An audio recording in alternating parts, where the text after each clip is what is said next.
While the A4s ruled the east coast to Edinburgh, the route to Glasgow was the territory of these magnificent railway engines, the Duchess Pacifics designed by Sir William Stanier. 50 years ago, this very engine was backing onto the Midday Scott at Euston, and Clive Groom would be on the footplate. He knew these engines by reputation. There's no doubt about it, the Duchesses were an incredible machine. They took the Western idea, and Stanier improved all the Western ideas. They were good ideas, but they had their drawbacks, and Stanier took the drawbacks out of them. He improved the lubrication problems. He set the cab ergonomics right so that drivers could actually reach their controls and look out of the window. All sorts of things like that. The Duchesses were lovely machines. The Princesses were old-fashioned and extraordinarily good machines. I rode on both on the Midday Scott. The firebox didn't take as much firing as a Bullied because the back corners weren't so hard to fill as they are on a Bullied. They're not so wide. The coal was hard coal. You had to shovel off the floor. That wasn't too much fun. The fall plate between the engine and tender was very humped, so that when it was wet you could easily slip about on the footplate and it was hard to keep your feet. The cab was quite short. There wasn't a lot of protection in the cab. There was no backrest against the wind coming from behind you. The Princess was extremely drafty in the winter. I found it a cold engine, very similar to a Lord Nelson in terms of the primitive nature of its cab. But they were very, very strong. It pulled, I think the Princess that I was on actually pulled 16 coaches the day I was on it, without any fuss at all. That was a startling weight for the Southern. We ran with 13 coaches generally. And there they were with 16, making no effort of it whatsoever. We went over Shap, we had a banker.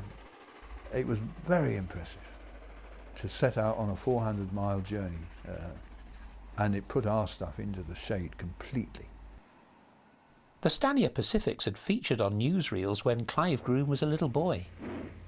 On June 29th, after a careful running in, the engine Coronation, hauling the Coronation Scott train, was allowed to show her paces.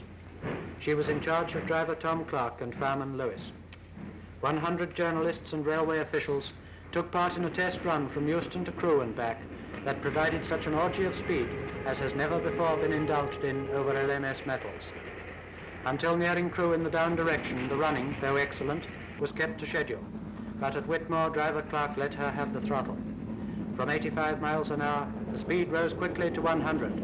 Faster yet and faster, eating up the miles. 102, 105, 108, and she's still accelerating. The rhythm of the exhaust grows stronger, faster. 112.5 miles an hour for 2 miles, smoothly surging over the metals. A supreme effort, and Coronation has done it. 114 miles an hour, the highest speed yet attained in the Empire. The streamlining was long gone by the time Clive Groom was a railwayman, and so was the ton-up mentality. But he was thrilled to be allowed on the footplate all the way to Glasgow. The day that I took a trip, my first trip on a Duchess, was it was probably a New Year's Eve, I think. And it was the Midday Scott. And I'd got a pass from the appropriate authorities to ride on the footplate. It was the Duchess of Sutherland, the engine's in fact in preservation now. I climbed up onto the footplate and introduced myself to the fellows up there. They were not as smartly dressed as Southern crews were inclined to be, because they were going to go to Crewe. That was their first stop. They were really doing the goods, so they didn't go in for needless bullshit. The footplate was surprisingly small, because the cab floor is quite high up on those engines, and your head is, if you're tall, quite near the roof. In fact, when I stood behind the driver, my head sometimes protruded far enough into the open air to get myself a face full of water and ash from the chimney. The fire bed was massively built up in the back of the box with huge lumps of hard coal, which spat and crackled like a fish and chip shop at full pelt. The coal was spilling out of the door, the blower was on, the pressure was up, The water was in the top of the glass, the doors were closed, the fireman looked out, said right away, the driver blew the hooter, pulled on the bloody great long regulator, and away she went. And the engine was giving 2 beats on every, 2 cylinderfuls on every beat, so there was quite a whack coming out the chimney. 4-cylinder engine, double beats on every of the 4 beats, and away we went.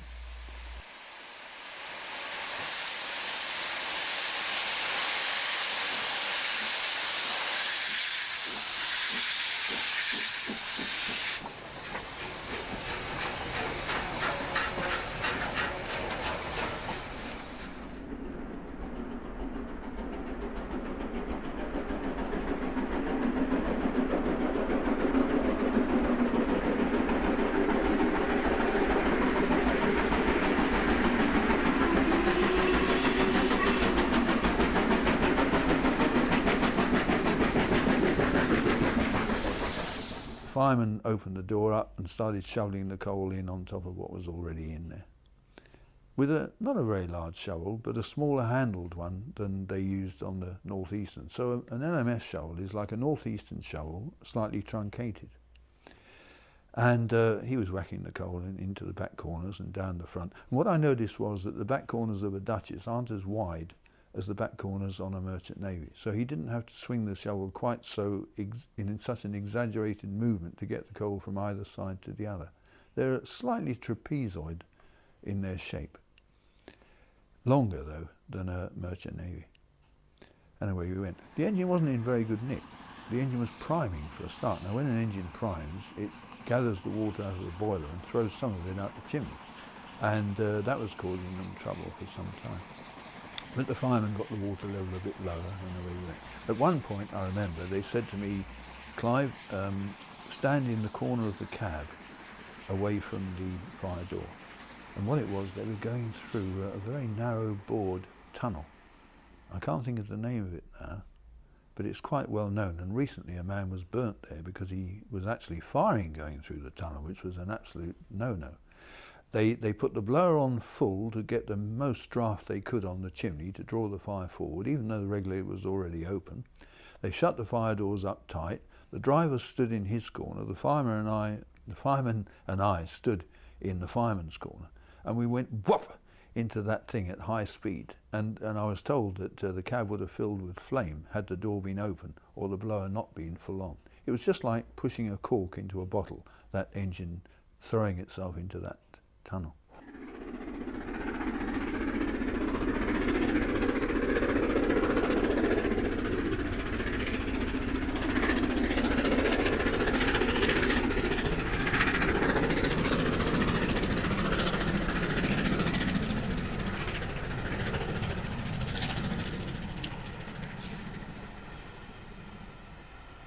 What stuck in his mind was the distances these trains covered. 4 times as far as he'd travel on a Southern Express, and through much tougher countryside. I admire anybody who sets out on I mean, some of them, they did do non-stops to Glasgow. Very occasionally there was a non-stop run to Glasgow where the fireman could, on a bad day, shift 10 tons of coal. On a good day, probably 8 tons of coal. And that's some going. You know, you burn about a ton for every 50 miles.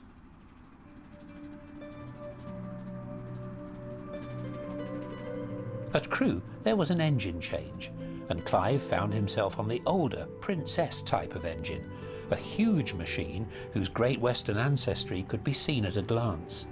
The designer had worked for the GWR, so the Princess was like a King, only bigger. But where the King's firebox was carried between the driving wheels, on the Princess an extra pair of carrying wheels under the cab allowed for a bigger, wider firebox.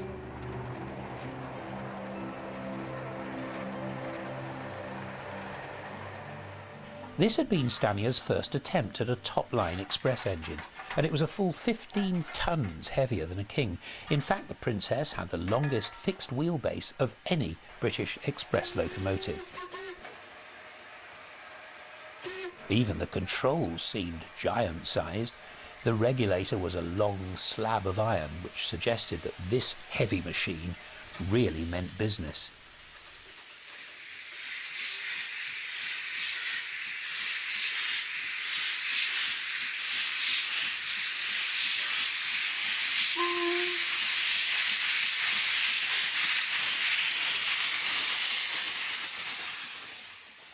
Clive Groom remembers the changeover at Crewe. Another engine came on with 2 more coaches, and the next engine was a Princess, an older-fashioned engine. So now we had 16 on. We'd had 14 on from Euston. We now had 16 on. Now on my own railway, 13 was a fair load, and we only went 100 miles. This fellow was going to go through to Glasgow now with 16. And away we went again. And I noticed immediately that the engine was draftier than the other engine. It was more old-fashioned, more Great Western in its appearance. On both engines, the shovelling position was quite low. The tender was massive, 10 tons of coal. Our engines only carried 6, 7 tons of coal. They carried 10.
I had a go at shovelling. It was low to get down to.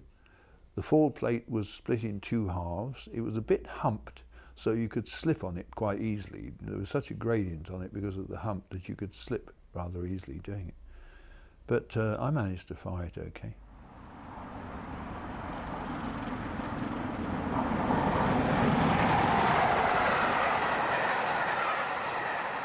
They had a terrible trip going up over the final bank just before Carlisle. Terrible trip. They were back on steam. The water was low. The protector ring of the firebox had got dislodged and fallen into the firebox. That's a lump of iron, you know, about something like 20 pounds in weight.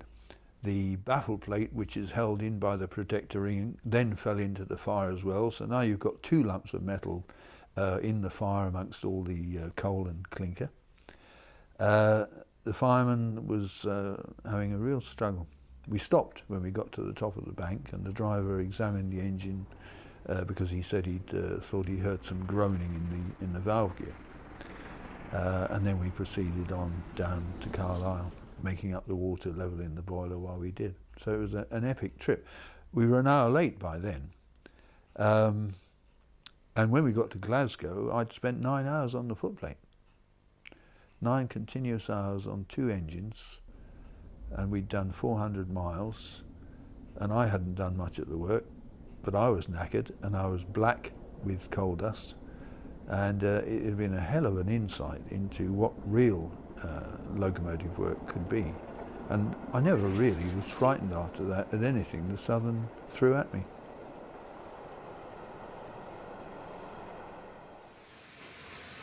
So the southern region didn't seem scary anymore, even when Clive went on to drive the big merchant navy expresses from Waterloo. 50 years later, he still drove the massive machines with fingertip precision, exuding that calmness of the true professional. He was back on Canadian Pacific after nearly 40 years' absence, and it seemed like only yesterday.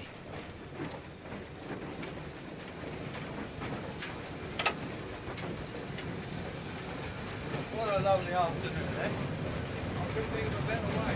Beautiful. Nice way to travel, eh?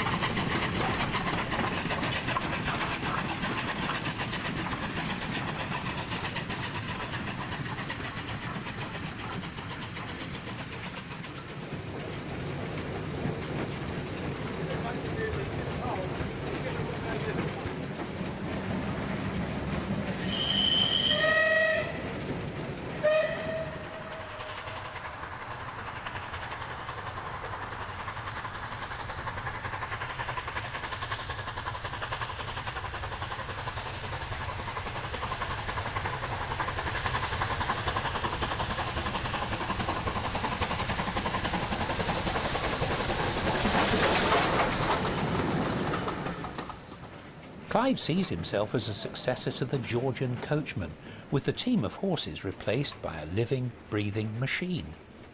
There's life in it. It's like a mechanical horse. I mean, kids, I'm sure, used to want to be coach drivers.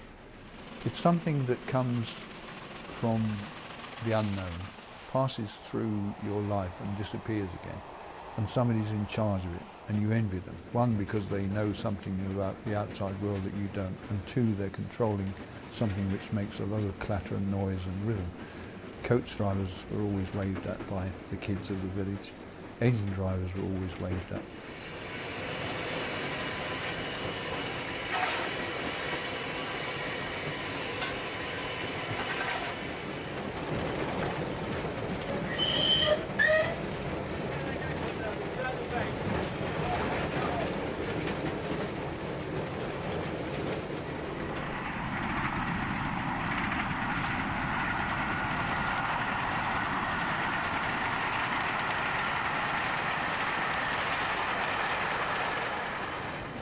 Merchant navies are so cool compared, using it's hot here, but it's not hot compared to what they were like originally. You think we can't see out the window, but you couldn't see anything out the window the way they were originally. But they are a bit chonky the way they run now. The old engines didn't make all this clonk, clonk, clonk, clonk noise. They went along pretty silently. So we did notice that. But the firemen certainly liked having a cooler footplate. Because it was bloody hot for them in those days.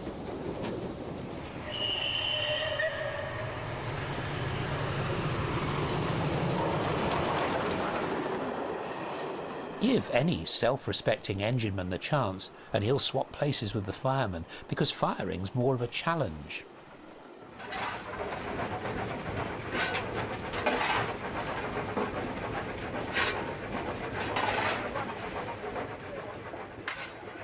The thing to watch is the way the shovel flicks coal in different directions. The fireman keeps a picture in his mind of the state of the fire and directs coal accordingly. And the trick is to prevent it thinning out anywhere, which would let cold air rush in from underneath. Ask any experienced engineman which job he'd rather do, driving or firing, and the answer is predictable. firing. Firing's the best of the two jobs. Why do professional enginemen say that? I think they all fancy themselves as shovel men, you know, and anybody can drive an engine. There's nothing to that. The firing is the tricky bit. When originally built, Bulleid's Southern Express engines looked like this, box-shaped like a carriage, but there were too many doubtful innovations, and many of the engines were rebuilt along conventional lines. But it didn't change their performance from a footplate point of view as much as you might expect. The water consumption and coal consumption on a rebuild, I don't think was any different. Not in my view, because a rebuild didn't run as freely as an unrebuilt. When you coasted, they didn't coast as far without steam as an unrebuilt. They were less smooth to ride on because the springing was firmed up a bit. But they were undoubtedly cooler, better looking, and when the unrebuilts got run down, we were quite pleased to see them converted. These machines had a reputation for losing their footing and going into a slip.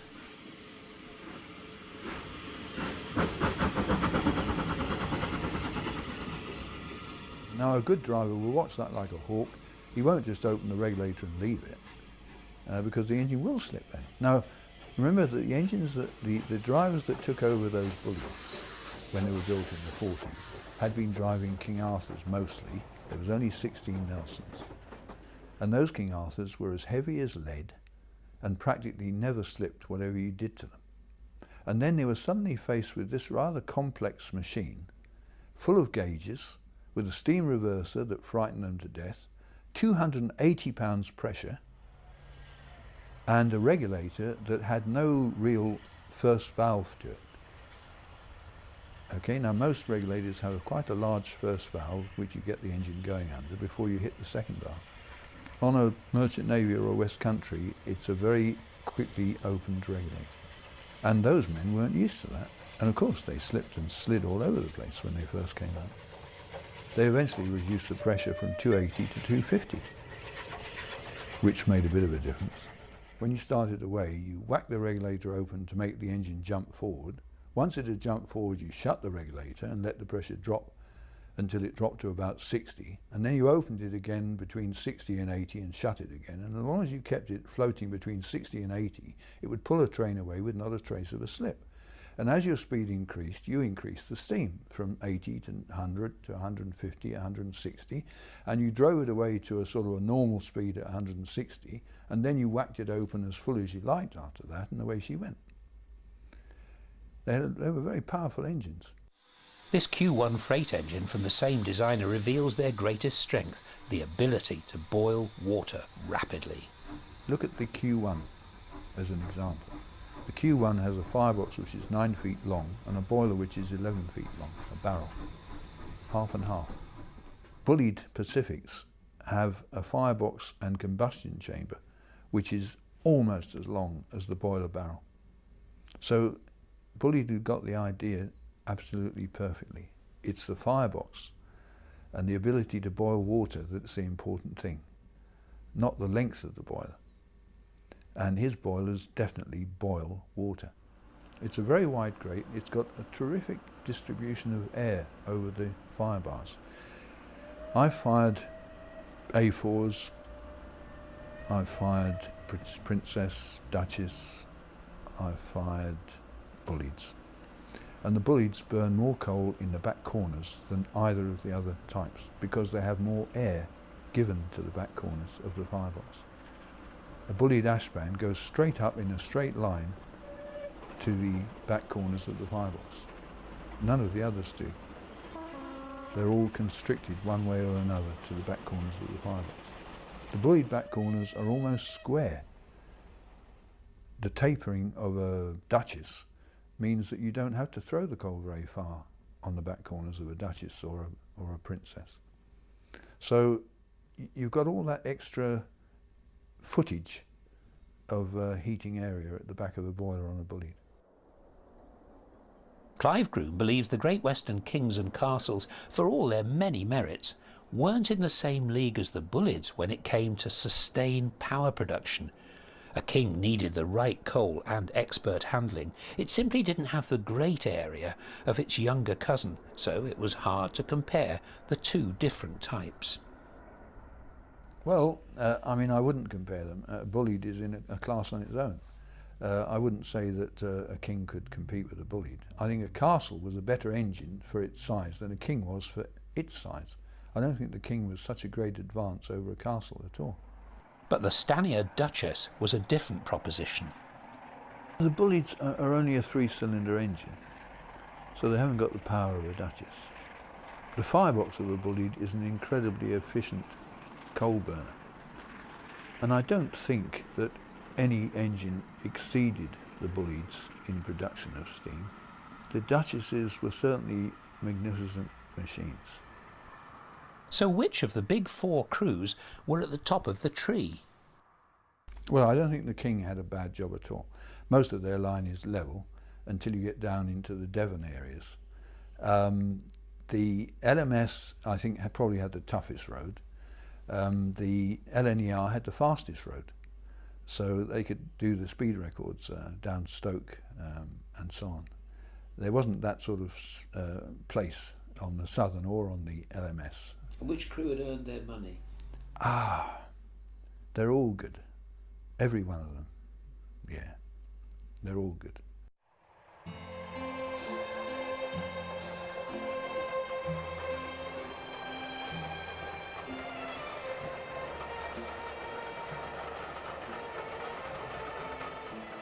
Looking back on a lifetime with engines, Clive Groom believes he was a lucky man.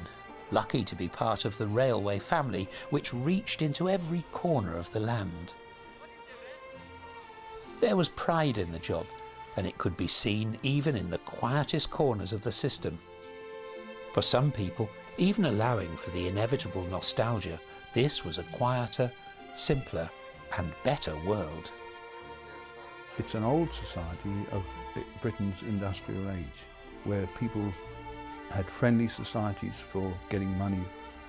They had equitable societies. They had working men's institutes. You look back to that age, my God, it's a better age. The cleaner would become a fireman. The fireman would become a driver. The driver looked after the fireman because he had been a fireman once himself. The driver taught the fireman all the tricks he could. The fireman taught the cleaner all the tricks he could. You ran improvement classes unpaid in your spare time so that when the exams came up, nobody would fail. Everybody did their bit. The signalman would keep his box sparkling and bright and the buckets clean. The porters would keep the platforms done nicely and the windows clean. Everybody worked together. Almost every family had a rowerman in it somewhere, and many had a great number of rowermen in their family. And the boys of the family heard the discussions around the table of this trip or that trip, of this misdemeanour or that misdemeanour. And they got to understand the ethics of working for the railway. Coming number 19. 2 returns, please. £1.80, please. Clapham Junction, please. Yeah. What time? Every 4 minutes. Thank you.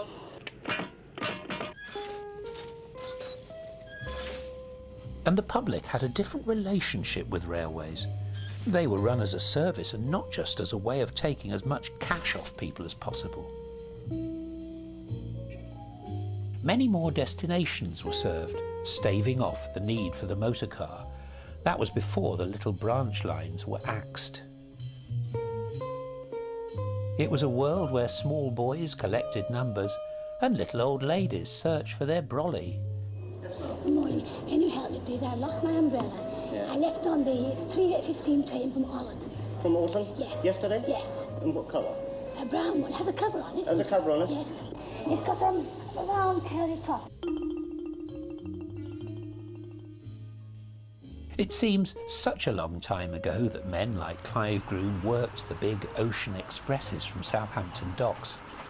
And yet, the steam engine didn't disappear. In fact, a new generation of 21st century railwaymen are now learning the ropes, and Clive has become a teacher. Among his footplate apprentices are 3 of his 4 daughters. These young women are all qualified to be on the footplate. We are a united little family here, right down to the dog. That dog is an amazing little thing. It's a Yorkshire Terrier, traditionally quite nervy, jumpy little brutes. It's totally phlegmatic about steam engines. They usually work on the Bluebell Railway, but today they've come to Llangollen, another of the railways where Clive's Footplate Days and Ways organisation trains railway volunteers. Today's engine is a Great Western Manor, a junior relative of the mighty kings that once worked the Cornish Riviera Express. Clive's daughters are working their way up towards the day when they too will be qualified drivers. Their dad knows he's had a good run for his money.